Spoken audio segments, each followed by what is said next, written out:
Hi, everybody. Oh, nope, we're on the wrong one. Hi, everybody. Welcome to DnDTime Talks. It's everything's all over the place. Hi. Oh, no.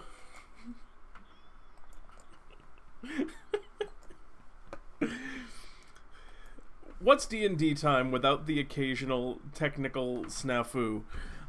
And that's what we've had here tonight, is one of those technical snafus that we have become famous for. Hi, welcome to D&D Time Talks. It is the show where we discuss all things Dungeons & Dragons. And by we tonight, I mean me. I, as always, am Pete. And with me tonight is a very rare guest. We have DnDTime Jeremy, but tonight we have Jpregremy joining us, a fan favorite character, Jpregremy. As Jeremy is currently off, he had other business he had to attend to tonight.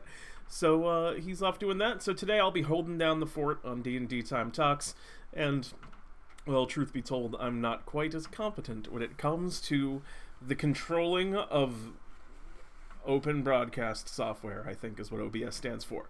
But that's neither here nor there. There we are.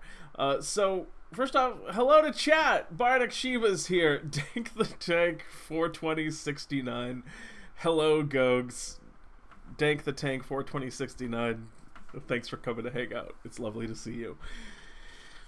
We got Vassal Zajus there saying, Infapete. Yes, I have created infinite copies of myself that descend into the screen beyond. Thank you all for coming and hanging out. For those of you lurking deep within the chat and in the background, hello to all of you as well. We have an interesting topic tonight. It might end up being a quick one. We're going to have to wait and see where it goes.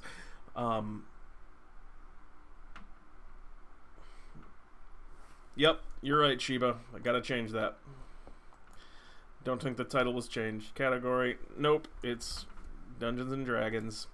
And the title will be changed immediately as well to D&D Time Talks, all over the place tonight. Yeah, coming out of work and I'm a little bit frazzled this evening. Seizing opportunities.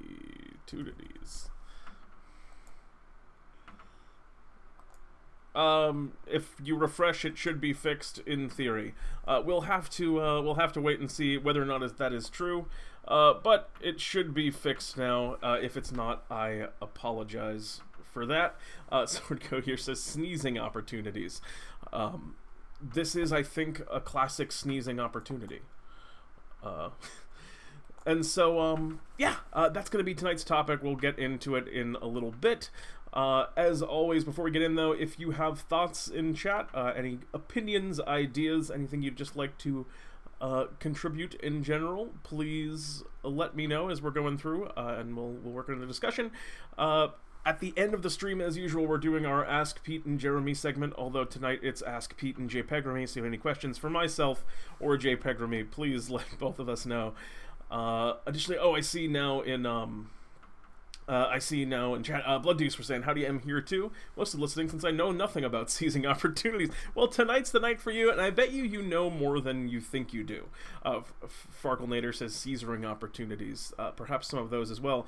And I hope that you know more than you think you do, because today, as we move through our stream, we are going to be taking callers, which means that if you have any thoughts or ideas, or just I think in this case in particularly, a story that you would like to tell about some time that you seized a role-playing opportunity in a game of Dungeons & Dragons that you're playing, either as a player or as a dungeon master, because I think there's different ways that you can do both. You can do that as both sides of the table. So if you have a story that you would like to tell, please hop in the On Deck chat on our Discord. People that are hanging out in the On Deck chat, I am going to just be pulling you up, so if you're in there, be prepared to just get dragged up and brought onto the stream, where we can talk a little bit and you can share whatever story you may have with the world. So without further ado, I think we'll kind of begin getting into it. I want to start off, and I think you'll know kind of what to. I'm going to give you a couple of my own before we get to I'm going to give you a couple of my own for reference before we kind of get into it. And we'll also talk a little bit about the topic before we start discussing it with individuals, so don't worry too much there, Sheba. Farclated Ashidam, indecent for voice chat. If you have one that you can share via text, please do that as well, because I'd love to hear anything. But let's talk a little bit before we get into the topic proper. I want to talk about an anecdote that I heard Matt Colville bring up one time in one of his older videos. For anyone who's unfamiliar with Matt Colville, he is mostly has generated fame via YouTube in the D&D community, but he also has a stream now. He's kind of, I would say, become a luminary of the D&D community, so you mostly probably have heard of him. But he, in one of his videos, was talking about a convention that he went to a long time ago. It was like a Dungeons & Dragons and tabletop role-playing game convention, and he was talking about how some of like the devs and the early designers of Dungeons & Dragons were wearing these shirts, and those shirts basically said on them, I don't want to hear about your Dungeons & Dragons character. And the reason that they were wearing these shirts is because when they were at these conventions, people that were fans of their game would just come up and swarm them, and just info dump on them, tales and information and stories about their characters, and they had just kind of gotten sick of it. Like, it all just kind of like blends together, and it's very easy for you to be excited about your character, and then for other people to not be as excited about it because it's not their character. They're excited about their own things and their own things that they want to play, and that anecdote, for one thing, I think from a practical standpoint it makes sense, but it also always kind of bummed me out a little bit, because while yes, these people, and they're trying to like have fun at their conventions, and they want, there's a certain impracticality to having to like listen to every single story that every single person wants to tell you. There's also like, it's kind of sad that a lot of these stories, like these people who are really excited about things, like couldn't talk about the cool things that their characters have done. And I think that there's also like a bit of a stigma that there are some like character stories that are inherently better than others, and I think as like people kind of move on in the D&D world, there's certain like early stories, like it's not as interesting to hear about, oh, one time my character went into a dungeon and they took down a goblin, and as a result they got treasure. That's the kind of story that like doesn't necessarily get as much attention, but I think in every positive Dungeons and Dragons experience there's like something to be learned as both a player and as a DM. So as we kind of move through and we were kind of having a conversation here, because this is going to be, I think, probably more conversational than any talks I've done before, because I'm going to be counting on you guys to have some stuff that you want to share for certain, or else this will be a pretty short DnDTime Talks tonight, for sure, which, if that's the case, I'm also fine with that as well. But I want you guys to feel comfortable and just share any story, no matter how grand or how small and seemingly insignificant. I think every story is in advance great, and there's something that can be taken away from it. In Dungeons and Dragons, one of the best things about this game is that we all steal from everything, and steal has a negative connotation, but there's something everyone can learn from just about anything, and there's no shame. And like, I'm sure that any story that I hear tonight, or just any kind of comments in chat, I'll be inspired and have new ideas and new things that I want to come up with as a result of it. So don't be shy as we're moving forward. Is kind of what I want to get into, and to set the mood for a nice just a nice intimate conversation in chat. Allow me to turn on our fireplace. Get some nice crowd conversation in the background, so we can just have a nice friendly night here in the DnDTime Talks Tavern, as I am now calling it. And let me get into now our official topic. I've talked about seizing opportunities, but what do I mean when I'm saying that we're talking about seizing opportunities? In short, and I think this is probably relatively obvious, I mean finding moments in the game where you can tell an interesting story. Seeing that could be finding moments in interactions with other players. It could be something that happens in the world, but finding those moments where you as a player can seize onto something grab whatever kind of lightning in a bottle is in your given situation and tell a story about your character and develop perhaps who your character is as an individual. Just maybe do something just funny that's interesting in the table in that particular moment, or as a DM maybe you're finding a chance to highlight one of your character's traits working together with your players to kind of bring something interesting about, or as a DM maybe you're seizing an opportunity to reveal something that's kind of cool about your world.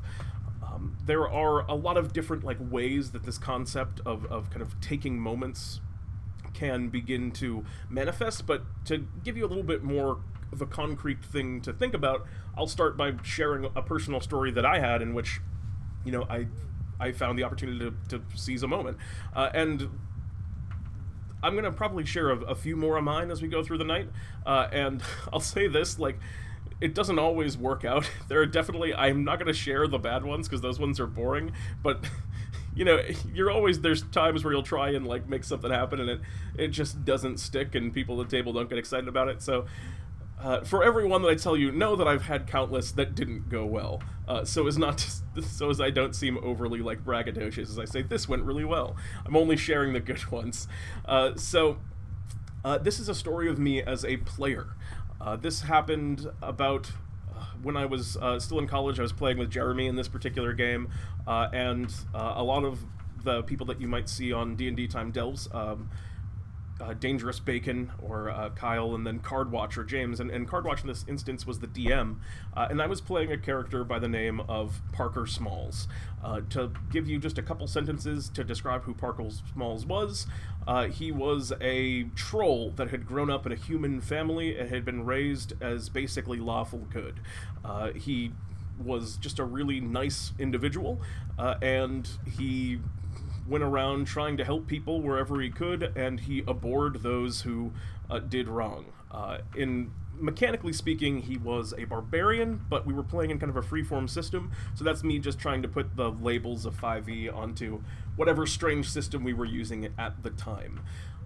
And that's kind of just a rough sketch of who this character was, but in the context of the game and the setting that we were playing in, this character needed to be a member of the Mafia, because that was just the setting that we were playing in, and all of the other characters were a part of the Mafia, and I made this character that was good and probably wouldn't work for the Mafia, but I had to find a way to do it. So what I decided on was that my character was exceptionally gullible. So anytime that we had a mission, the idea was that the boss or whoever the Godfather, the Mafia Don, would tell me that whoever I was there to rough up, as I was kind of the bruiser of the group, had done something terribly, terribly wrong, something that my character would abhor. So the first time that we travel out as a party, one of these situations comes up.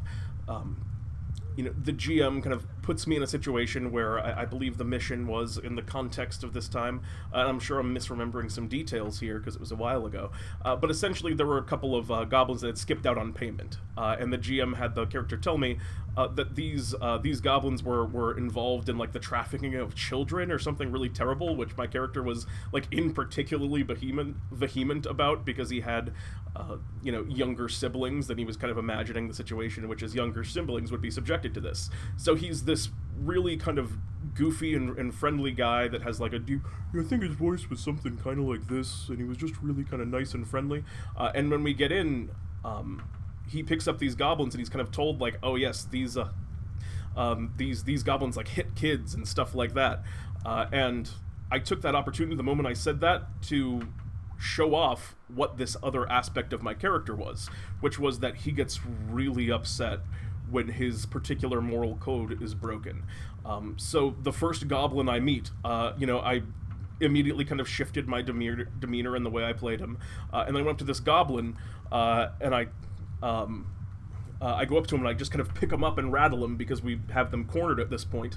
I pick him up and rattle him, and I said something in the angriest voice. I won't bring it here as I don't want to shout in my home, but I kind of, spoke in the angriest voice I could muster at the time. Have you been hitting children? And then when he said no, because it was a complete fabrication, I just shouted at him, "You shouldn't tell lies," and then crushed this goblin's skull. And everyone at the table looked at me and were like, "Oh oh Jesus, because I believe I delivered that particular line, you shouldn't tell lies, and then described how I kind of caved in his head. And that had like a really like visceral reaction from everyone at the table who'd seen me playing this kind of like friendly, goofy boy, and then all of a sudden he just shifted 180 degrees. You're like, well, for one thing, it was kind of like, well, yeah, now it makes sense why you're here and why you're on this kind of generally evil gang with us, and also that got everyone at the table really interested in my character. And I kind of took that moment that was presented to me by the DM, and as a shout out to that DM there, that's also a great DMing moment, to put me into this situation and give me this opportunity to like show off something that's really cool and what I thought was one of the more interesting aspects of that character. So that's like, that's kind of the juice right there too. That's collaboration between players and DMs, finding these ways to tell interesting stories. So that's my first example, and that was that was one that, like I said, played really well at the table in that moment. Everyone was sufficiently horrified when I killed that goblin, and well, that's fun when other players at the table get invested in your character. That's just really fun. So that's my first story. And while I'm talking about that, allow me to catch up a little bit on chat.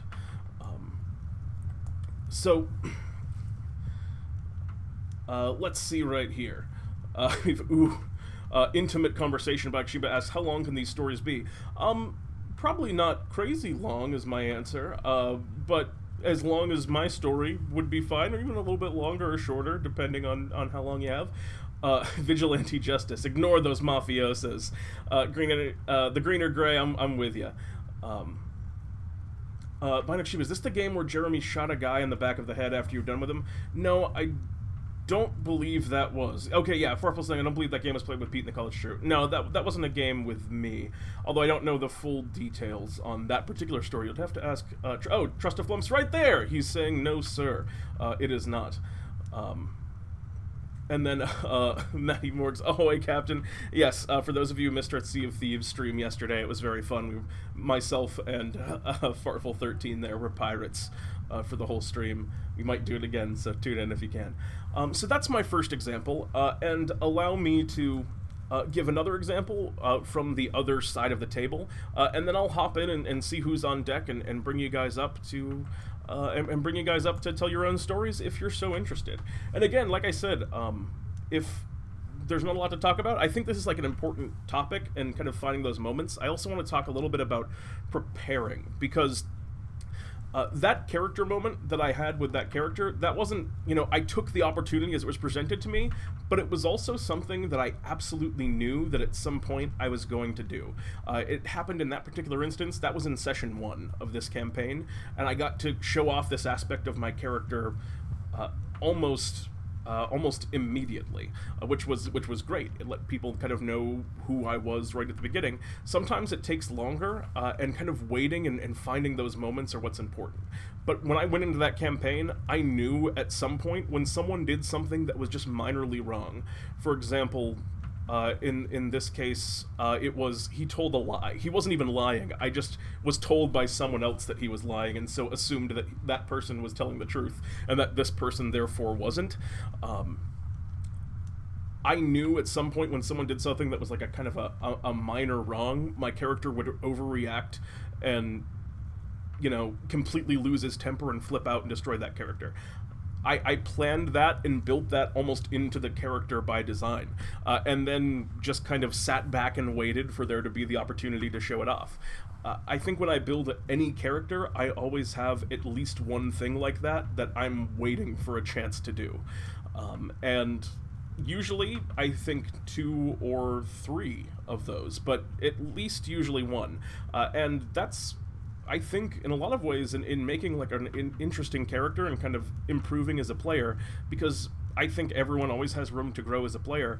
That's a great place to start, is in doing more prep work on who your character is and thinking about how your character would react in certain situations. For example, the character I'm most connected to at the moment, because I'm playing them right now, is Tack from DnDTime. I almost said DnDTime Delves, from Waterdeep Dragon Heist that Jeremy runs on Sundays. And I've without sending, I don't want to like spoil anything I'm going to do in the future, but I've spent a lot of time for that character thinking, what would my character do if, say, each individual member of his party died? How would that affect my character?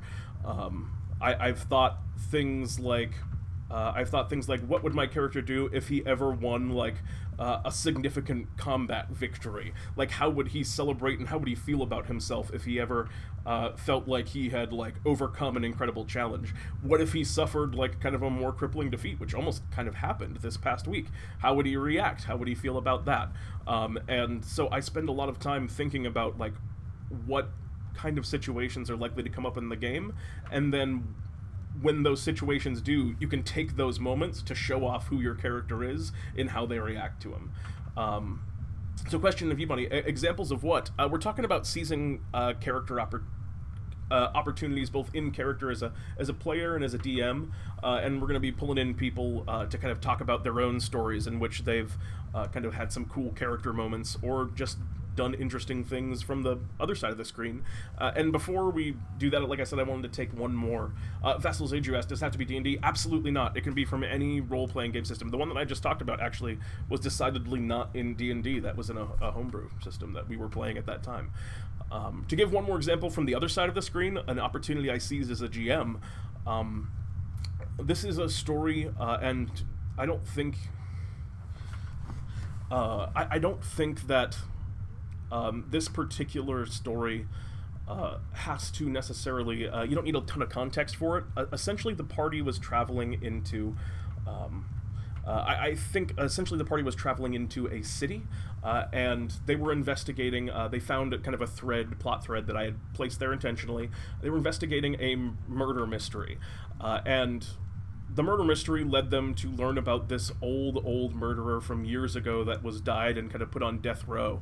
And, well, you know, this character was deceased, so the story that I was kind of setting up for them, well, this is the ghost of that killer rising up to commit commit some crimes in similar ways once again.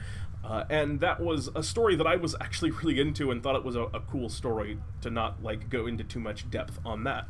And in their investigation, they ended up going to the guardhouse, and they ended up going into the guardhouse and just basically speaking with the guard receptionist, and they wanted to get some, like, paperwork and information on this old ghost, on this old kind of ghost character, and I wasn't prepared for this in any way. I knew that I wanted to, like, pursue this ghost plot, but it wasn't, like, quite ready yet, and I didn't think they'd latch onto it so quickly.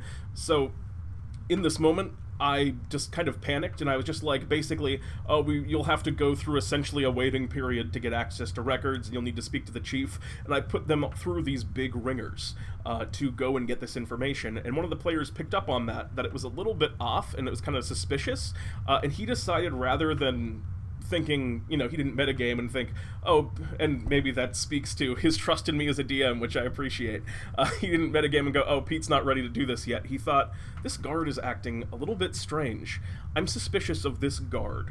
And so in that moment, his character had kind of built himself up as a bit of a private investigator archetype character. And so he wanted to, like, make an insight check on this guard, and you know, he rolled really well and he got a high insight check. So as a DM, I decided to seize an opportunity and say, yeah, it's not that I'm prepared. You're right. This guard is acting suspicious. And so in that moment, I threw out my entire ghost plot that I'd been working on and decided to lean into his basically idea that this guard is in some way covering this thing up, and I ended up making that guard essentially, well, not essentially, I ended up making him the killer, and is using, like, you know, a guise of this old ghost in order to commit crimes and kind of scare people and create an air of mystery out of it.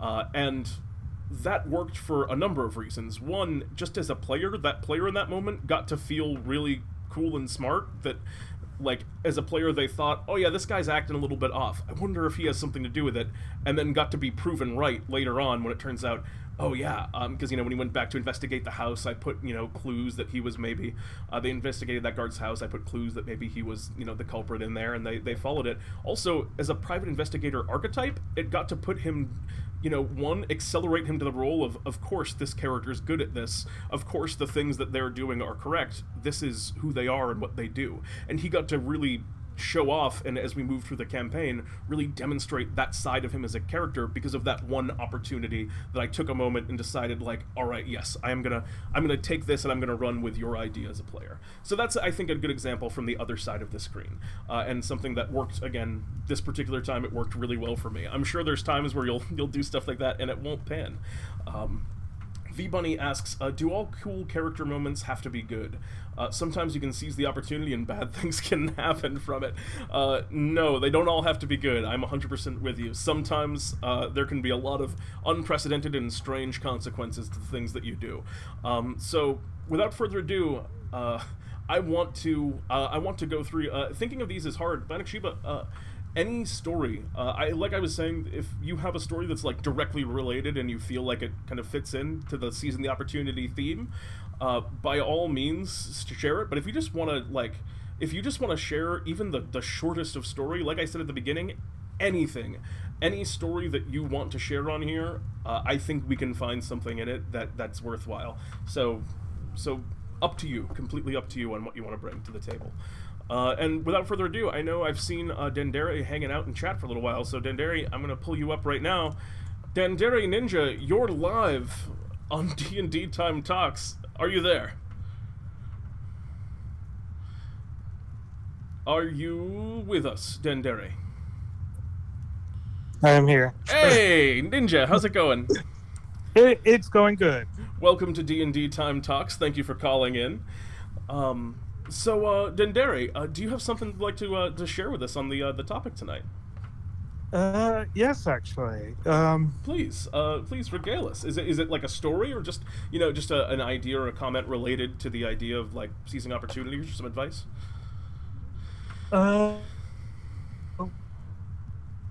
It's a story, I guess. I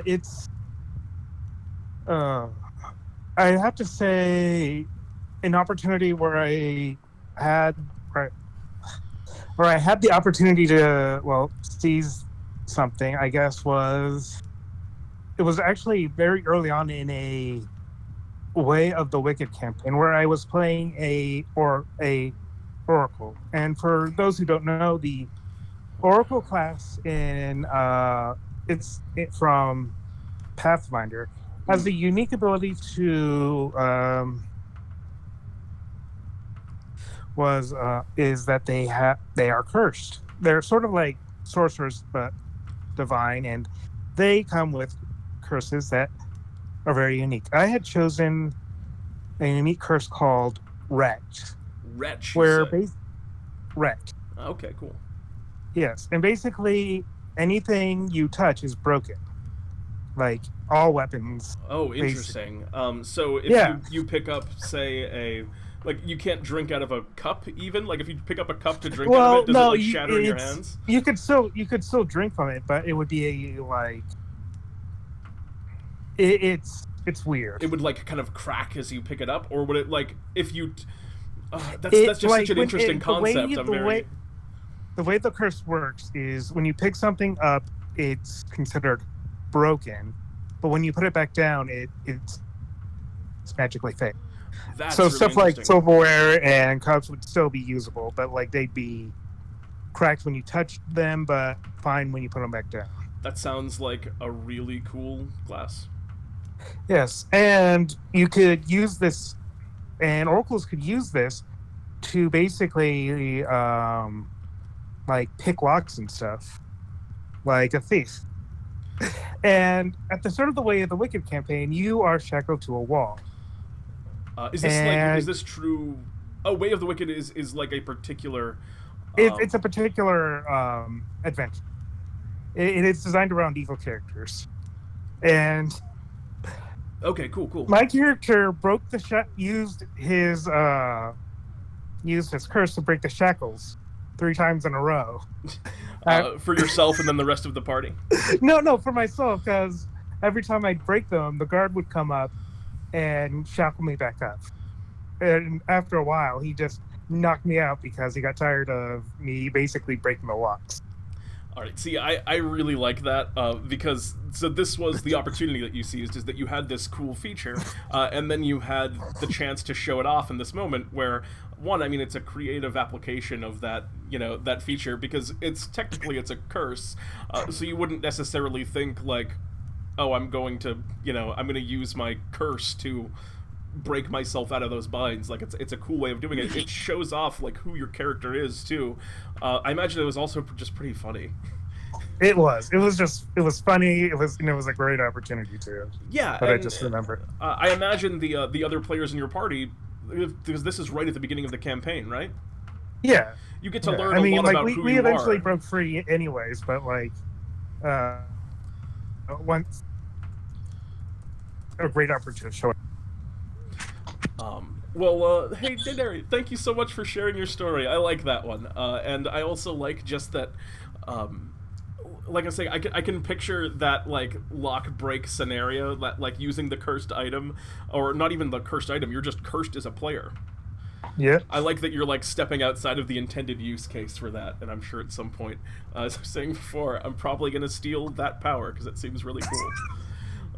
So anyway, thanks so much for sharing, Dandere. All right. All right. We're gonna just keep rolling on, because I see we got a couple more people hanging out, waiting to bring their own stories to the table. So without further ado, let's bring on our next caller.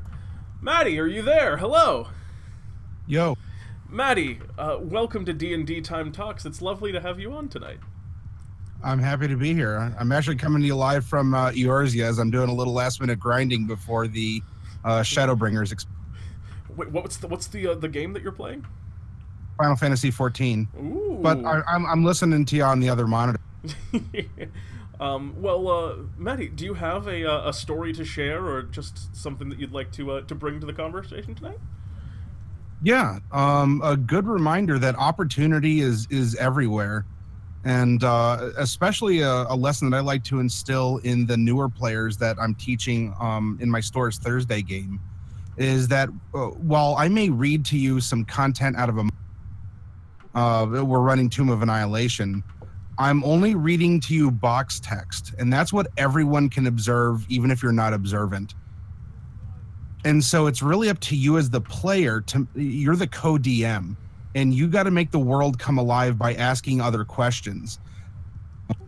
I may describe that, there's a hallway with ruined stone and a bunch of vines hanging around, but it's up to you to ask, well, can I use them as kind of like monkey bars?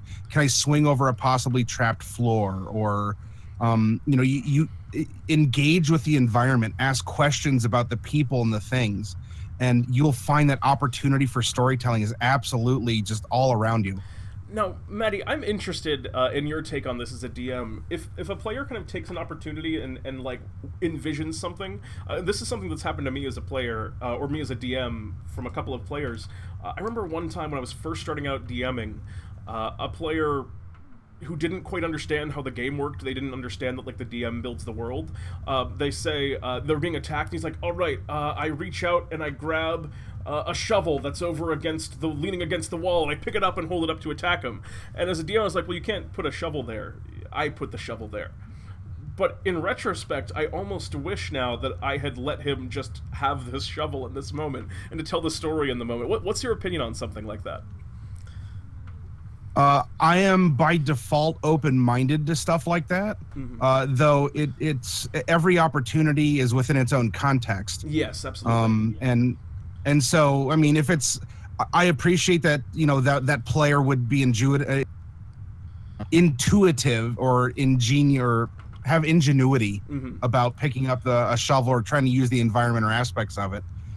If the place isn't appropriate, I would still say no, and I would tell them that that's a great idea, though in this circumstance, right? You make the exception. You point out the awesome idea that could work elsewhere, but this isn't the most appropriate place for that, or you don't find a shovel, but there's a stick, or there's something else. There's another piece of the environment, or you could reward it with some kind of if you want to look around for something, then on this turn, go ahead and do so, and have a check be made, and that could possibly open it up. And I'm willing to provide a reward, and even if it's not instantaneous, it could be just for later. So yeah, I might shut you down on that idea now. In the future, keep at it, especially if I know that's kind of what you want to do. I might end up going and adapting the environment, the adventuring environment.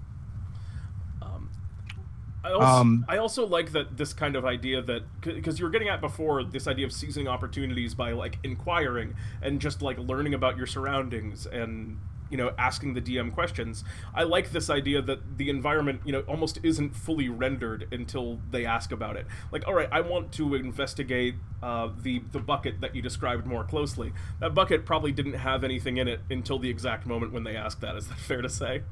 That is extremely fair to say. Now, there's a point where it could just go over the top, and, and you know, you don't want to describe every little thing, but if it's relevant, if it's relevant, then sure, develop it more, or just you know, you can keep a placeholder of, yeah, you know, there's 20 buckets here because you're on a pier and people have buckets for all sorts of reasons. I'm not going to describe every single one, but if something happens where you need a bucket, or if they say, well, you know, I'm looking for something in particular, then you could keep that in your mind as a DM and say, well, that could perhaps create an opportunity for something, because now you've given me as the DM something to consider what could exist in the world that I'm not describing, because it would be mundane to me, but not to the character who wants to use a bucket for something cool. Exactly. I really like that idea of I just really like the idea of players kind of creating these moments for themselves, which, I mean, that's what seizing opportunities is about. As much as you're taking opportunities, I think creating those opportunities for yourself is just as important, and knowing how to, like, almost, I feel like the word manipulate has a negative connotation, but kind of manipulate the game to let your character do the cool thing that you want them to do. Manipulate may have a negative connotation, but it's absolutely correct in this case. Yeah. It's setting an expectation, or it's showing some resourcefulness. And in all honesty, anyone can use the mechanics that are written by their race and class on their character sheet, but I want characters that are a part of the world that I'm running. And so I absolutely want them to be invested in the world and to think kind of outside the box, and to come up with really cool ideas. Or think inside the bucket in this case. Or think inside the bucket. Yeah. Well, thanks, Maddie. Hey, Maddie, are you streaming your campaign tonight? That's Tuesdays. Oh, the Tuesdays. And so yes, after the... yeah, so I'm not going to be streaming in an official capacity since I'm on my summer break. But I'm popping in here to talk to you as I'm playing 14, and it's been you know, I was gonna say, it was nice to have you around for it was probably your first full D&D time the other day, right? On Friday? Yeah, it was very nice to see. Well, I caught most of it. Yes. Well, I look forward to seeing you back online when you're back, and enjoy your vacation in the meanwhile, Maddie. It is extremely deserved. Oh, thank you very much. I will now return to lurk mode. Have a good night, Maddie. All right. In that case, let's just keep it rolling. We got a couple more people hanging out and on deck. So next I'm going to bring up, without further ado, V-Bunny. V-Bunny, hello, and welcome to DnDTime Talks. How are you tonight, V-Bunny? Oh, fantastic, actually. I am glad to hear it. Do you have a tale to tell or some insight to offer? Yes, a terrible one. Where my actions were misinterpreted. It was foreshadowed a bit in chat, I believe, before. Yeah, please, regale us. I'm about to tell you the tale of how I was banned from Adventures League. It's fun. Oh, geez. All right. I'm ready for a trip. Right. But the most important thing is my actions were I misinterpreted you were saying, yes. Yes, my actions were misinterpreted, but my character's actions were. So we were playing in Tomb of Annihilation. Are you familiar with Tomb of Annihilation? I don't know too much about it. I would try to avoid spoiling for those out there who haven't played it in full. Try to avoid any dangerous spoilers. If you could speak as vague as you can. This is not a dangerous spoiler. Okay, but cool. This is a side mission that is open to you, like kind of right at the beginning of the Tomb of Annihilation. Okay. Where you have to where somebody is sentenced to death. In essence, they have to run across something, and you're trying to stop them from being assassinated or yes, exactly. Okay, cool.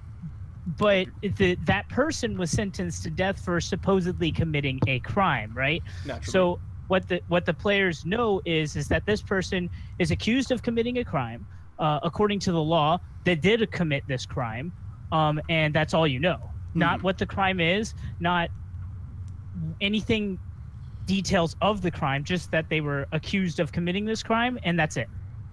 Okay, interesting. I'm with you so far. And so what did you do as a party and a character? Well, my character was lawful neutral. So according to this character, they were sentenced to death. So okay. Yeah, in essence, they were sentenced to death. The party ended up saving this person, but my character cut them down after they were saved, because they were sentenced to death. And in his eyes, as a lawful neutral, they were sentenced to death, then they deserve death, and that's it.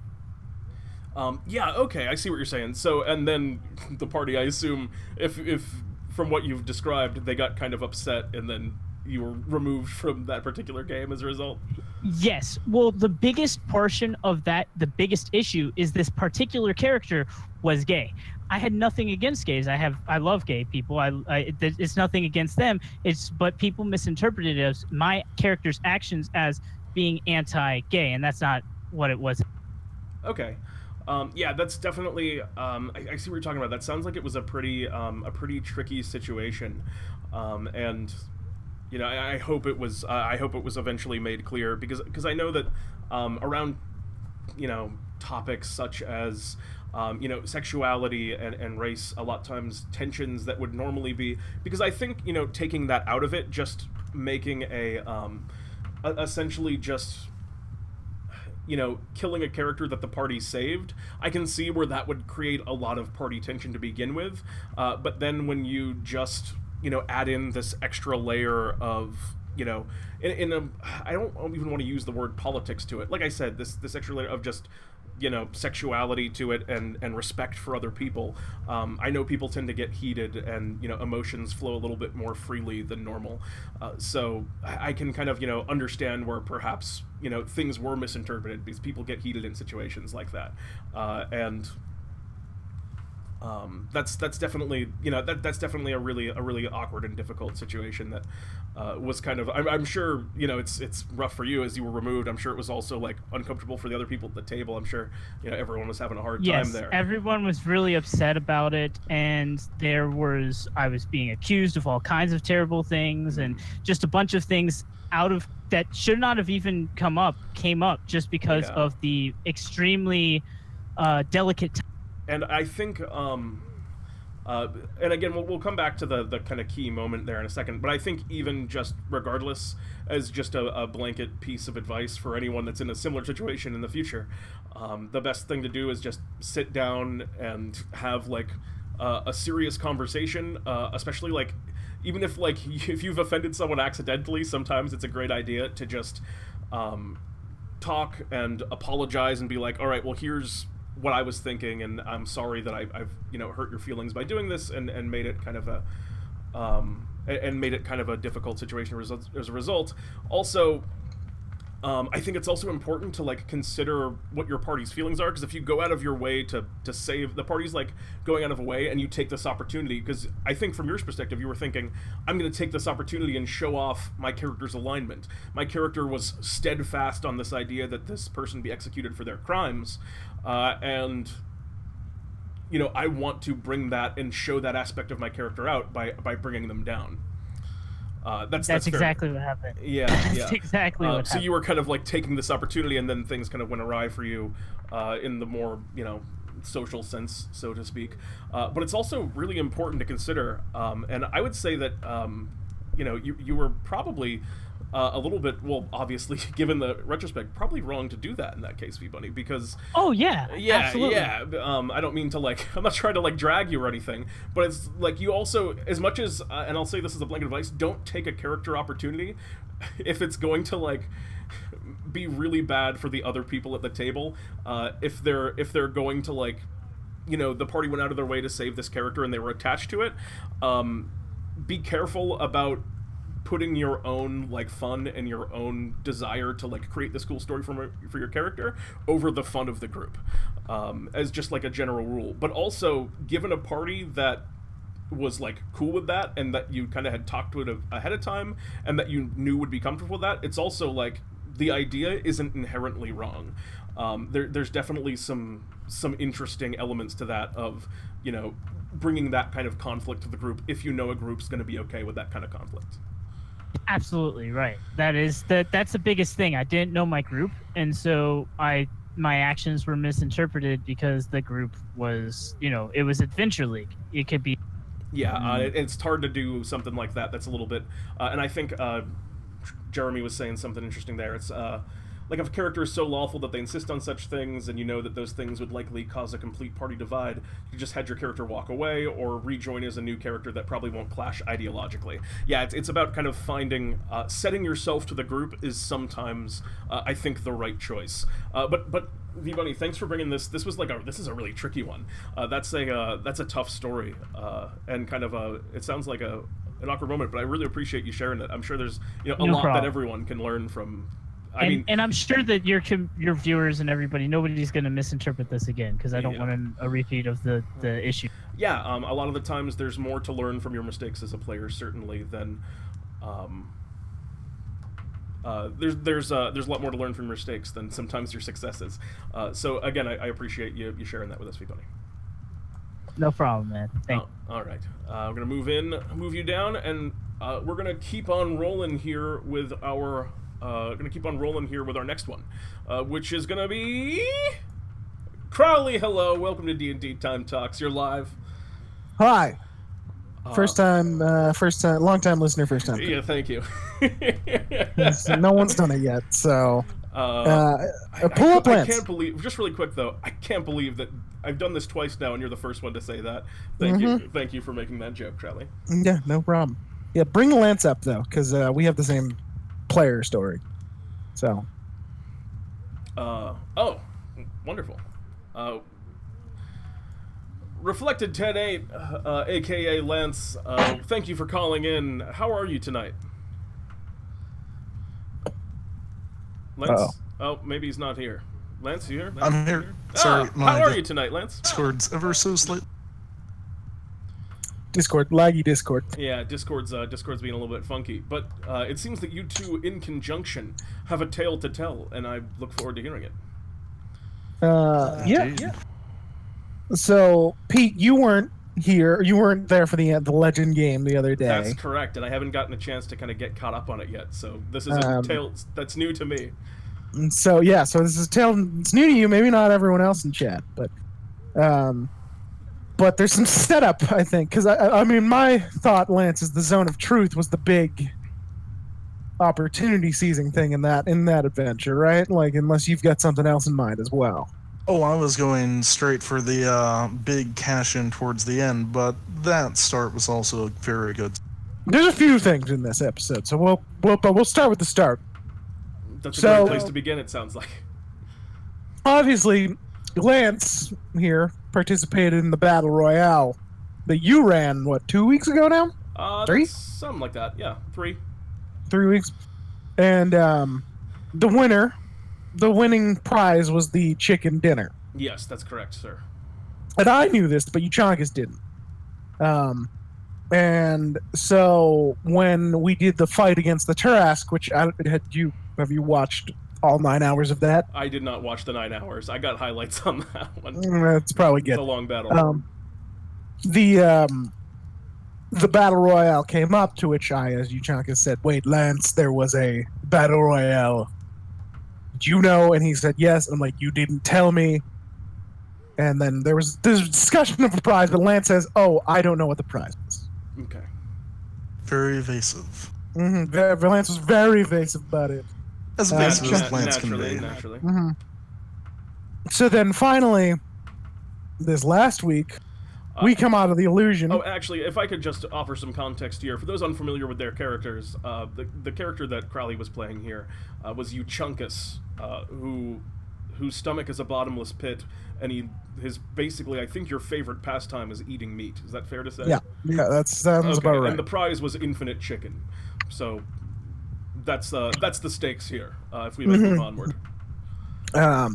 So this past week, Lance and I both had participated in the Turask fight, and we're telling, and it comes up immediately. I say to Selkris and Kurgan that there was Selkris, the Drow princess, and Kurgan, the Golden Dragonborn and Golden God fighter. Fighter. Yeah, Golden God. Better description, please go.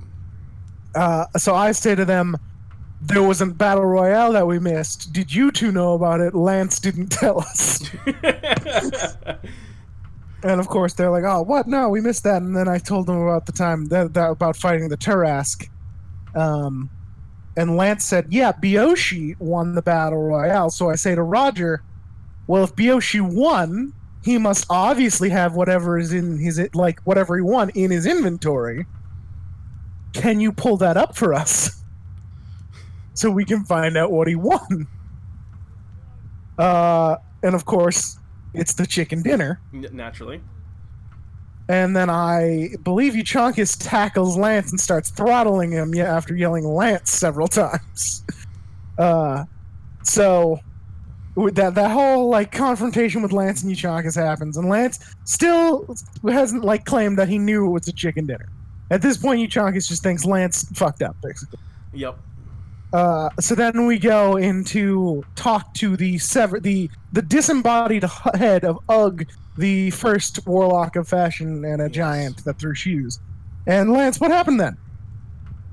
Well, I had this great plot of, it says they can lie and speak with dead, so I brought a truth, which, good in theory, didn't quite pan out the way I had intended for the interview.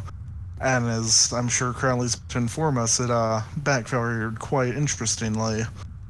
So, out of the 4 players, 3 of us failed the Zone of Truth save. Okay. So we all have to tell the truth in the circle. Including Lance in this case?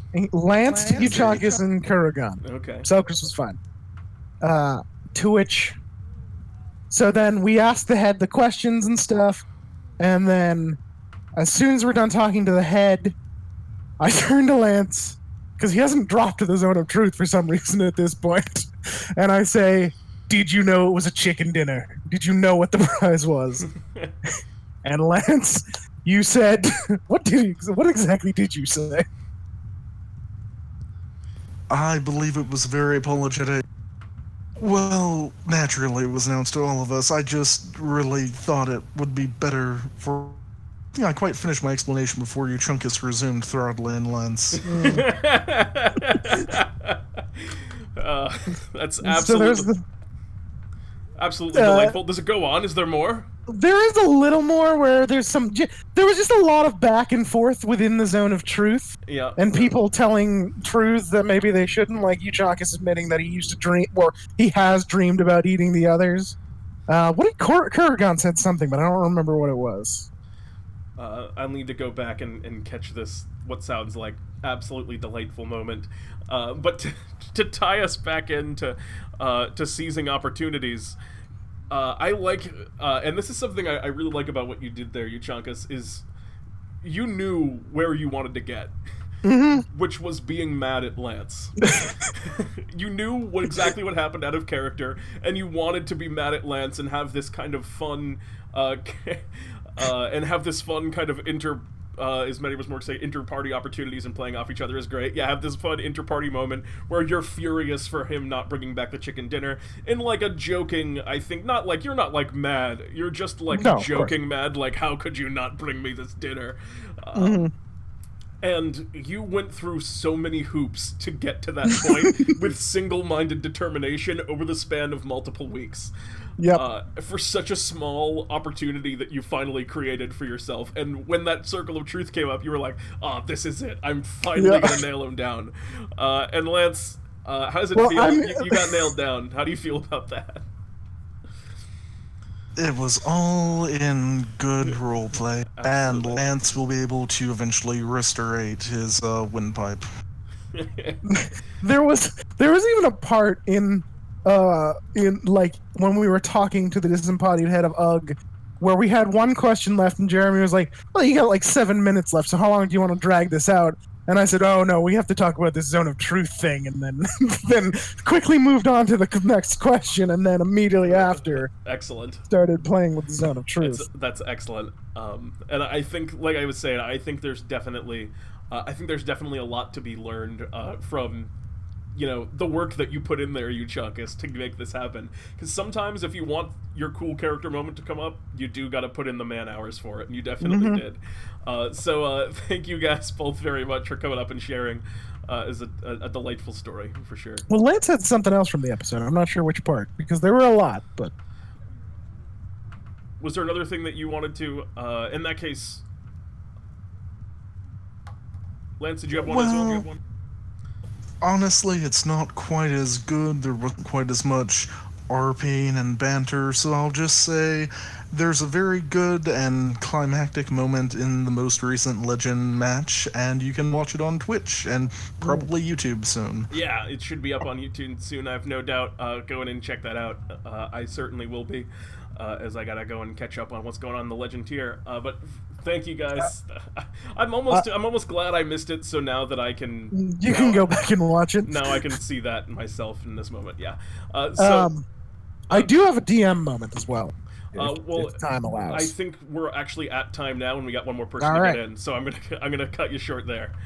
Yep. But if I want to do this again because I like this format, so we'll save it for me, and we'll come back. All right. And we're gonna, in that case, move on to thank you guys again. We're gonna move on to our last caller of the evening. Without further ado. Bionic Shiva, hello, welcome to the chat. It is lovely to have you here. How are you tonight? I'm okay. Fair enough. I had trouble deciding what to say. I could tell you were thinking. I could tell you were thinking in your comments. It kind of spoke of a man conflicted. So Shiva, what is your story for us? So I have one that's much longer that we probably don't have time for. So we're gonna go with the short one. So this is about my very first character that I ever made. He was an elf. He was like 20 years old, so a little baby elf. Yes, I think you've told me a little bit about this character before, me personally. Yes, he was super naive. He ran away from home. Yes. And he got caught up into an adventure, and basically he was a ranger who was always in the very back. And like I said, he was basically a child. He acted like a child. And this happened when we were level 3. So we're actually fairly like deep into this campaign. We had been playing for 2 months. And we were in a mountain pass and we ended up fighting griffins. Okay. Now my character, Griffin came down and it hit him. It clawed him. It did minimum damage, like 6 damage, almost nothing. But this was literally the first time this character had ever been hurt. Oh, like, wow. Throughout the campaign. And this is probably like at least how many sessions at level 3? Probably at least like 6 or 7 sessions or something like that. Yeah, we're like in our 3rd month of playing. Like we have been going for a while. Which, just aside from the story for a moment, may I say, nicely played. Congratulations on getting that long without going hit. But please continue. Yeah, we had a barbarian, a monk, and a cleric up front. I was in the back with my bow, just kind of letting them deal with shit. And so, how did your character react? So this was the first time he had ever been hurt, like in his life, not just the campaign. And he went absolutely catatonic.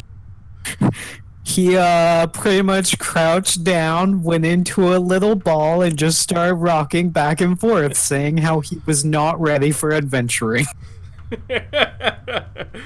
Oh, that's excellent. And you see, what I love about that is just like the long scale payoff of it, where I'm sure, like, I bet you the other players in your party, is it fair to say that they did not have any idea that you'd never been hit until you brought it up? Pretty much, yeah. Nobody had really paid attention to that. Yeah, because you only notice the person that gets beat up. You don't notice the person that's just there chilling in the back. Like those wizards and stuff that just go whole campaigns without getting touched. And yeah, so basically, you know how talkative I am when I play, like in general. For that time, I was very quiet to the point where they had to haul my character onto the car and like escort him to the dwarven city at the end of the pass because he was just kind of rocking back and forth and mumbling about how he wanted to go home. Oh, I see we have a couple of people in chat. We have a poor baby and then 2 people pressing F to pay respects for... what's your character's name? His name was Rainer. For dear Rainer. But I love the sudden payoff. Like a thing that you weren't probably even... I don't know if this something that you had planned, or was it just like in the moment you were thinking to yourself, oh yeah, he's not okay with this. It was at the moment. Yeah, but all of a sudden you get this payoff of what is now basically an entire campaign of build-up and this sudden swift change. I've no doubt it had a big reaction from the party. Yeah, it was great. Everyone loved it, and yes, that's my quick story. Well, thank you very much for sharing, Sheba. Nicely seized on that opportunity, if I may say. And I bid you good evening, Sheba. Thanks again. You as well. You fire. Oh, I cut off your last sentence. Say it again. Your fire is nice and warm, by the way. Oh, thank you. It's very pleasant in here. I got the crackling, the low mumble of conversation. It's the most conducive atmosphere to speak tales. Good night, Sheba. And with that, we are now essentially out of time. Just looking at my orange, yes, in chat, reflected today, looking at the orange. You have most assuredly earned that orange. Thank you Sheba, you as well. Thank you both very much for having those oranges. It is, as I said, deeply, deeply appreciated. But let us wrap up for the night and move on to our final segment. Actually, let me just say one last word on the subject. And it looks like, oh man, it looks like we might have a lot of questions tonight. We're going to do all the ones that are from today. So starting with today. I think, like I was saying, it was really fun to hear all of like the different tales that you guys brought to the table, be they positive experiences or negative ones. I seriously really enjoyed hearing from all of you and catching your tales. So thank you very much to all of those who shared their stories tonight. I know it can sometimes be kind of like intimidating to like go up and just talk about your own experiences, especially like here kind of on camera. So quote unquote camera, on radio, I guess.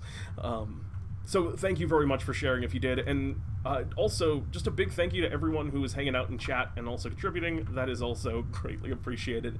And we love having you here hanging out. So without further ado, in that case, let us move on to Ask Pete and Jeremy. We're gonna whip through these. We're gonna go as fast as I can, and we're starting with ones that started today. So we're starting with this one from V Bunny right here. Who would win in an MMA match, Pete or Jeremy? And then the same thing about Jpregremy or Pete NG. I think I would take Jeremy, but I think Jpregremy would fuck Pete NG right up. What would your wrestling MMA name be? The Trash King. What are your 3 most used accents when you play or run a game? For example, old woman, husky orc, country small folk, or something else. Okay, 3 most used accents. My accents are based more around race than they are person. So I would say I do a lot of when I run a gnome, I do this. When I run an elf, I do kind of a breathy thing. And when I run a dwarf, I basically talk like this. And those are probably my 3 most used accents. I guess there's also, there's Bartholomew, and I speak so much as Bartholomew. It's probably actually my most used accent, simply because of the frequency with which he appears in my games. Coffee or tea? The answer is, oof. I've just sworn off coffee, so I guess tea. That was a question from the Greener Gay. The last one was from Maddie Morgs. So I'm going to say tea, but I mean, I love coffee. I really like both. I don't drink either religiously. Bionic Shiba, how well can you cook? Let me know if that was the right answer. How well can you cook? Bionic Shiba asks.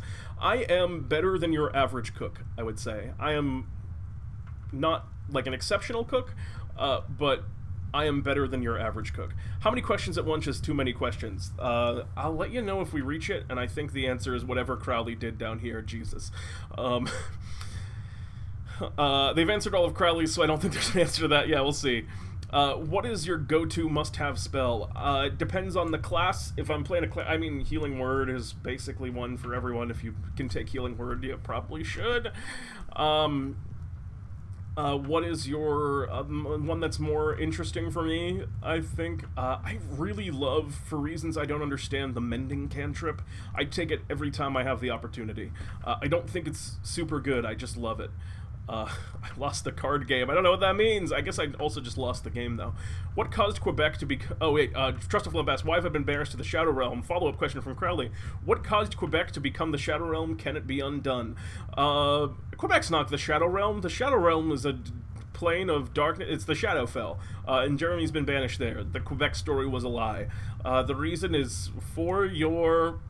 transgressions, but we'll see if we can get you back on Friday for the myth battle that we might be having. I think we are having a myth battle on Friday, which tune into DnDTime on Friday, should be a lot of fun.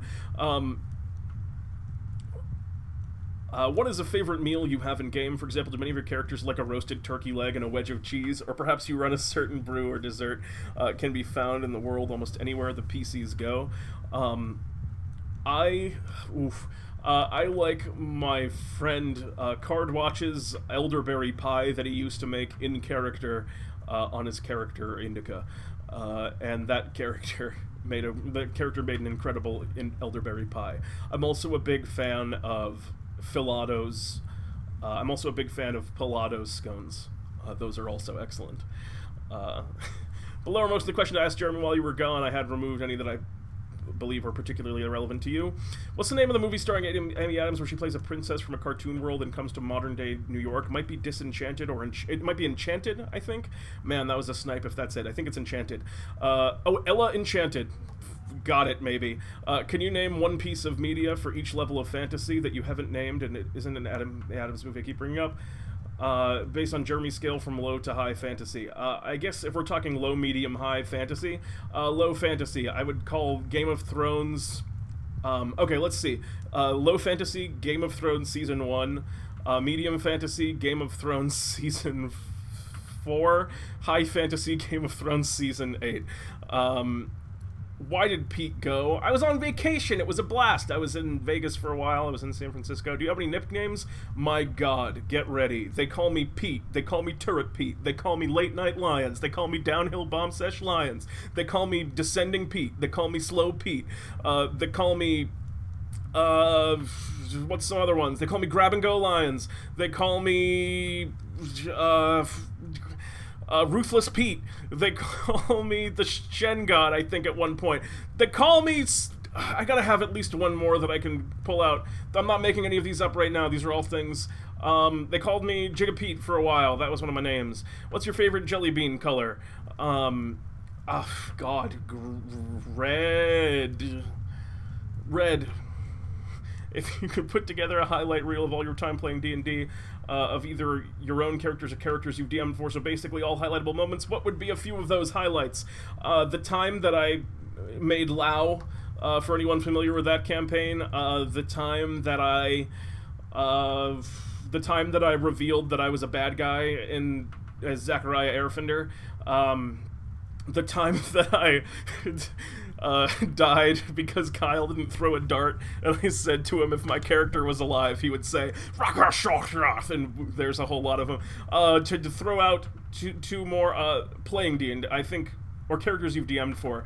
Oh no, it's just, these are not my own, it's both. Oh my God, if I have to also count characters I've DM'd for, there's infinite. The time Jeremy said his bucket, I'm a coal person.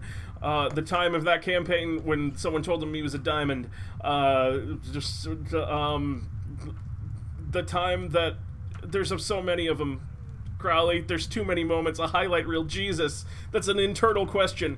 What kind of monster am I? I'm a Rakshasa. What's your favorite construct? The Modron. To be specific, I like the little ones. I like the monodrones. What do you like on your ice cream? Nothing. Straight up ice cream. Pure. Who's your favorite villain in film, books, video games, or TV? Favorite villain? Oh man, I can't.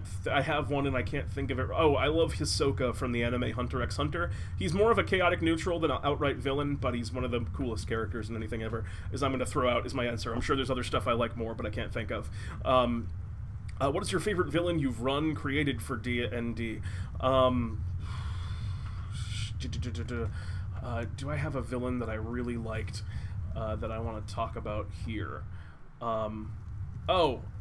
You didn't get to see. You only saw him for like 2 seconds, but I really liked a character. I really liked a character called Irie that I ran for St. Patrick's Day in one episode of Pete and Jeremy's D&D Time, but I also ran him in a larger scale campaign and had him do a whole bunch of stuff, and I really liked him.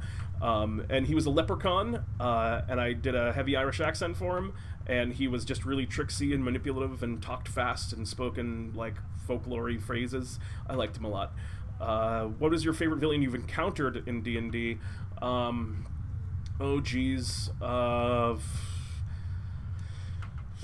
As a player, villain I liked. I like Jeremy's Lemic from D&D Time. He's just like such a perfect, like, classic villain. Just such a simple, like, yeah, kind of villain. I like that about him. How'd you get so good at accents? Oh, that's very sweet of you to say. The answer is wouldn't say that I'm super good at them, but I do spend a lot of time practicing them. One of the tricks, and I think one of the best way to practice, is to find your accent. One, you can find lots of tutorials and samples of people who speak in an accent you want to do online, and then you can take things and try and practice reading in them. I don't have any text around me, or I can do it on Carly's. For example, if I want to do my dwarf accent, I'd just be like, below are most of the questions I asked Jeremy while you were gone. I've removed any that I believe are particularly irrelevant to you. I'll just do it and just try saying different words that I wouldn't normally have to say if I'm reading something else. How do you handle voices for the opposite gender? I don't do this. I don't do the Mrs. Doubtfire thing and make them high-pitched, unless that's the point of the character. Sometimes I just do a voice. There's members of the opposite gender I just voice in my own voice. I'd rather I'd rather have a voice that's not necessarily 100% accurate but feel human than one that feels like I'm forced trying to do a voice I can't. And sometimes I'll just, I think like a slight pitch raise, like if I'm speaking here, I might speak in a girl's voice around here, which is like the closest I can go with, I think, it not sounding cartoonish and kind of almost offensive. Reflected 10-8, what is the best type of M&M? The answer is blue, even though I do not eat M&Ms. And there's one last question that seems to be coming in from Creativity, and that question I will answer as soon as it pops up. But while Creativity is typing, oh wait, there it is. Do you have any advice for players who have multiple concurrent campaigns and tips for keeping them all straight? Oh my god, if there was ever a question that I was qualified to answer but have no answer for. I have a lot of campaigns going, as does Jeremy, I'm sure, both as a player and as a DM, and keeping them all straight. The answer is take good notes, think a lot. Think a lot about your different characters, and honestly, I know that's my best advice, is take good notes. Especially if you're DMing and you're running multiple campaigns at once, make sure you're writing your stuff down, because when you're playing a lot, it'll all get kind of jumbled together. So if you're not writing down that you named the random NPC you encounter Gavin, then next time they go and meet Gavin, they're going to be disappointed that you don't know that name. So make sure you take those notes. If this man cannot tell you, you're doomed. That's not true. It's just hard. When you got a lot of irons in the fire. But that's my core piece of advice. Good notes. And with that, I answered those as rapid fire as I could. Those are all our questions. I completely ignored chat. I said it's just enchanted, not enchanted. I mean, come on, give it to me. The Greener Gray says, shh, let him have it. Please let me have it. I need it. They're all bucket. I said a few, Pete, a few. Lightning round this is. Clown Man, Rhyme Slime. Oh, the Rhyme Slime. I forgot about the Rhyme Slime. I love that villain. That's a great villain. Okay, I'm done being in hyperactive answer all the questions as fast as I can mode. I have people that are yelling at me to do stuff right now. Time to end the stream in that case. Guys, thank you so much for hanging out and for watching, for talking to me, for asking me questions, for talking in chat, just for lurking. We love you all so much who contribute and hang out in our community, and every time it's an absolute blast to get to converse with you guys in any form. If you're interested in getting involved in our community in any greater extent, there's a link to there's all of our links are below. There's www.dndtime.stream. There's the link to our Discord. All of that stuff is beneath the stream. So if you want to get involved with said stream, you can find the information on how to do so there. Tune in on Friday to Pete and Jeremy's D&D time. It's at 9 o'clock. We run 3 short one-shots. Each one of them is a blast. It's probably going to be kind of a funny week this week. And by funny, I mean just like special week, because I think there's a myth battle, which is a pretty big deal if you're new to the community, but you'll learn about it then. What else? While I'm rushing through. On Sunday, tune in to DnDTime Brews. We're probably going to keep working on our class. That's what I wrote in the announcement. No guarantee that that's what we actually do. Me and Jeremy got to talk about it. Because I know there's some work we needed to do behind the scenes on that class too that might not be in time, but we will be doing DnDTime Brews. If we're not doing that, then we'll be doing something that's more short-term, and either way, I'm confident that it's going to be an absolute blast. So tune in and watch us homebrew some stuff. And with that in mind, we're wrapped up. Thank you all one last time so much for hanging out and joining us on the stream tonight. I'm Pete. He's Jpregremy. And this is DnDTime Talks. Have a great night, everybody.